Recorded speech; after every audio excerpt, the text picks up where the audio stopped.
Hey everyone, today I'm going to show you how to make some fun lemon earrings, and if you haven't seen how to make this white with black speckled background, check out the end of this video. I'll leave a link for the video. It's a short, I think 2-minute video where I show you how to mix sand with white clay and come up with this background.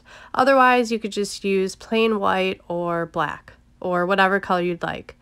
So I'm using this piping tip in A2 from Hobby Lobby. You can find it at any baking store or Hobby Lobby, pretty much any craft store. I'm using this to make my own lemon cutter, but you don't have to do this. You can just, I'll show you how to make lemons by hand as well, but I'm just showing you how you can make your own cutter if you'd like. I take a pliers and I just kind of squeeze the ends together, and I'm using this lemon in front of me as reference. And I think this looks pretty good, so I'll just show you quickly how to cut these out and place them. And I'm just going to slow the video down to show you how I would make one if I didn't have this type of cutter. I'm just fixing this lemon quick and then I'll show you. So you can just take a little ball of clay, roll it around, try to make a little ball out of it, or an oval I would say, and then you can just press it down and squeeze the ends until it looks like a lemon.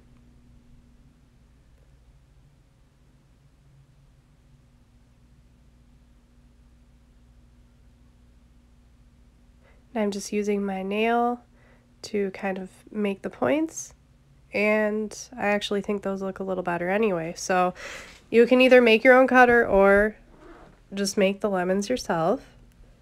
And now I'll show you how to make the leaves. So I'm using forest green here, but you can use any shade you'd like. I'm rolling it out with my fingers. It doesn't have to be perfect. Not every leaf is the same, so I'm just going to cut down this line and get all the pieces.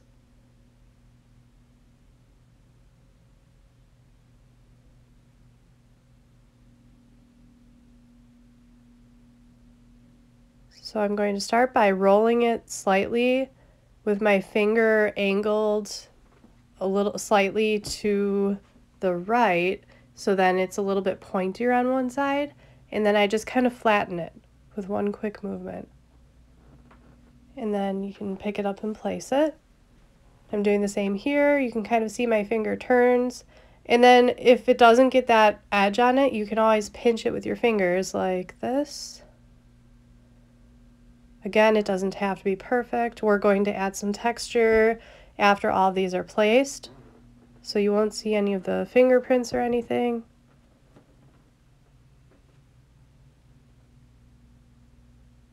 Now I'll show you a few more before I speed this up. You can use the edge of your nail as a guide as well, and I kind of pinch it with both of my nails so it doesn't stick, and place it down.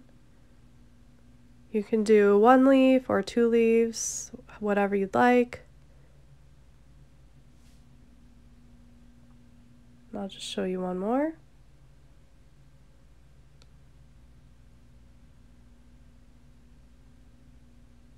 And sometimes you have to start over. This clay is extremely sticky. I find the forest green, if you get it fresh, it's very sticky. It stains your hands, but I really like the color. So we're just gonna go with it. So now I'm going to add some texture to the lemon.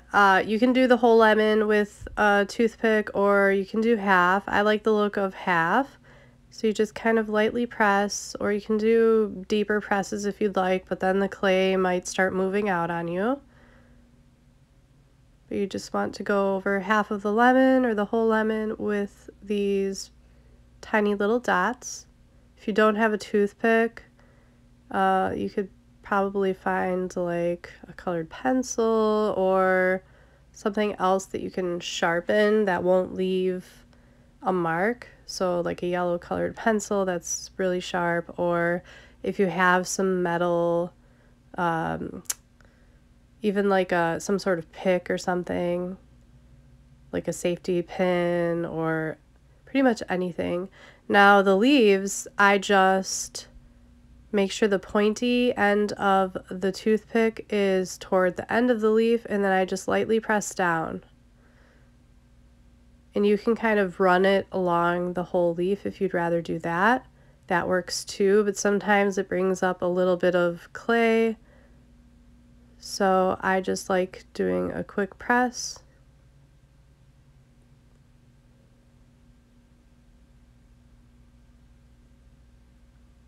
Like that. And I'll zoom in afterwards so you can see this a little bit better. And here they are. So now I am just using a few different cutters, and I will bake them in the oven at 275 for 45 minutes. And since I have white clay on here and some light colors, I'm going to do a foil tent over the top. And that's just to make sure it doesn't burn at all.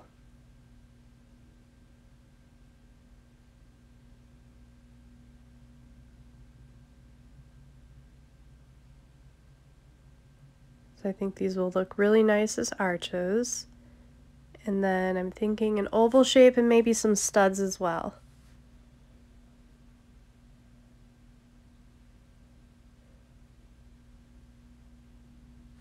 And I will also show you afterwards what I do with the scrap clay. Whenever I make a slab, there's always so much extra, and you know, it can get overwhelming if you do a lot of slabs that you don't end up using all the extras.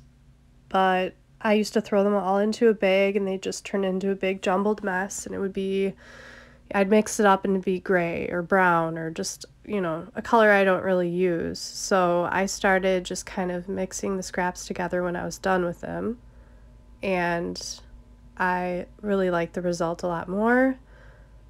And if I don't mix them right away, I add them with like colors into a bag. So I would throw these in with some yellows and oranges and some other lighter colors, maybe pink or something as well. And then when I have enough of it, I would just make it into its own color and make some studs or something. So here is what the scraps turn into. It's like this gorgeous minty green with speckles, and you know, you can make studs or something else. You can use it for a different slab. I just love the look of it. And here are the finished pieces. I love the gold ball post ovals. These are super pretty. Super summery and fun. I might keep a pair of each for myself. And the arches, you could also use a gold ball post here or gold wire or whatever you'd like. And these are just some big studs that I made as well. Thank you so much for watching. I hope you enjoyed it.